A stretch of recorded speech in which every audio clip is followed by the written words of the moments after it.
Olá, amigos. Bem-vindos mais uma vez ao nosso curso online da Vox Idiomas. E nós estamos estudando ainda os tempos simples. E já vimos o presente simples nas 4 formas: afirmativa, interrogativa, negativa e interrogativa negativa. Vimos também o simple past, o passado simples. E agora nós veremos o futuro simples. Ora, eu posso colocar um verbo no presente e falar assim, eu trabalho. Eu posso colocar um verbo no passado, eu trabalhei, eu trabalhava. Eu posso colocar um verbo no futuro, eu trabalharei. Mas eu quero dizer para você que hoje nós estudaremos a forma afirmativa do futuro simples. E olha que, mais uma vez, parte daquela velha fórmula básica. Eu coloco sempre sujeito, verbo no infinitivo sem o to. Se nada eu coloco, estão lembrados? Está no presente, com exceção daquele S na terceira pessoa do singular. Se eu coloco o ED, se o verbo for regular, eu estou colocando na fórmula básica o ED lá no verbo, ele está virando um verbo regular no passado. E se eu colocar algo nessa fórmula básica, logicamente ela poderá se transformar no futuro. E o que é este algo que eu coloco na fórmula básica para transformar ela em futuro? É a palavrinha will. Ora, o will, só que dessa vez, você reparou que no presente a gente colocava S lá na terceira pessoa depois do verbo? No passado a gente colocava ED depois do verbo, no final dele. Esse will não. Esse will vem antes do verbo principal, né? E, logicamente, ele aí não tem tradução, como aqueles auxiliares do, did, que nós já acabamos vendo lá para trás. Ele aí só tem uma função, de indicar que o verbo que está depois dele está no futuro.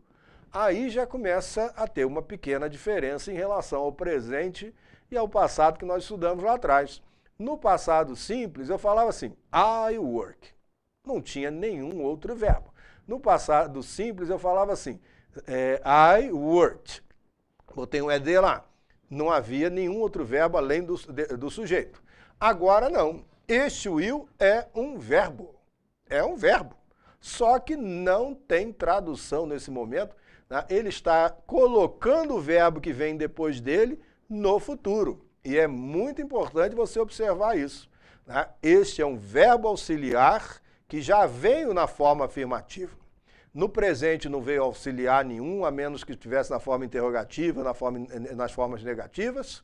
No passado não veio outro verbo nenhum auxiliar na forma afirmativa, só veio na hora de fazer pergunta e na hora de negar. Agora, no futuro, o auxiliar já vem desde a forma afirmativa.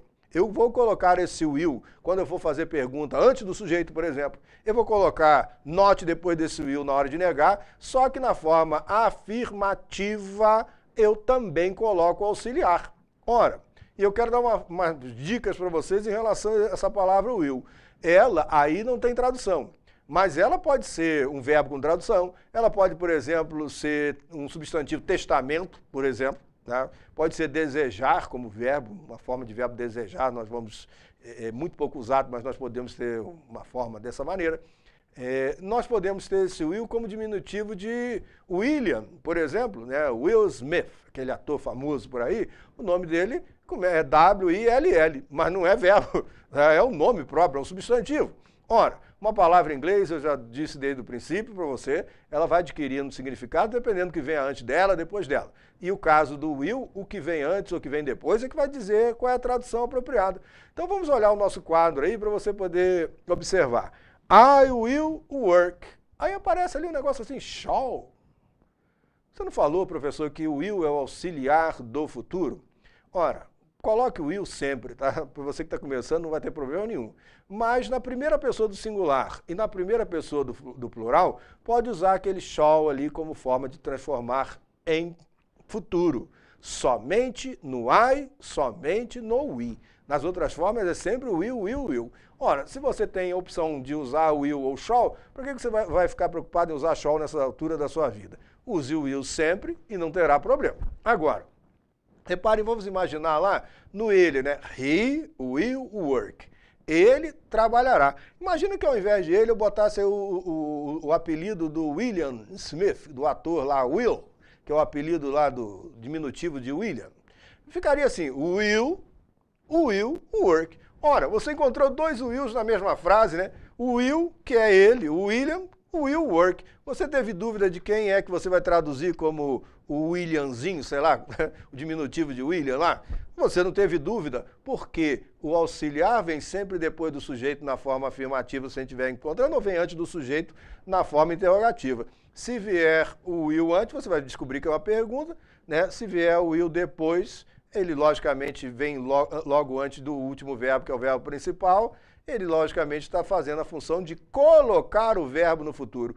Então, a gente poderia ter vários wills aí, né? O will bring the will, por exemplo. O will trará o testamento.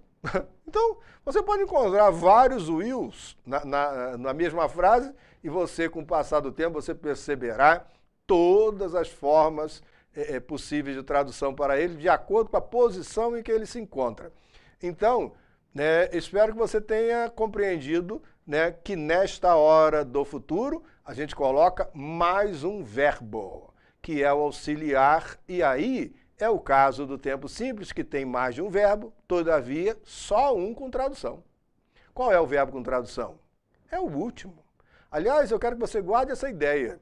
Se eu tiver mais de um verbo depois do sujeito em inglês, se eu tiver que saber qual é a ação que está sendo praticada, eu vou olhar o último verbo. Todos os outros que vierem antes não indicam a ação que está sendo praticada.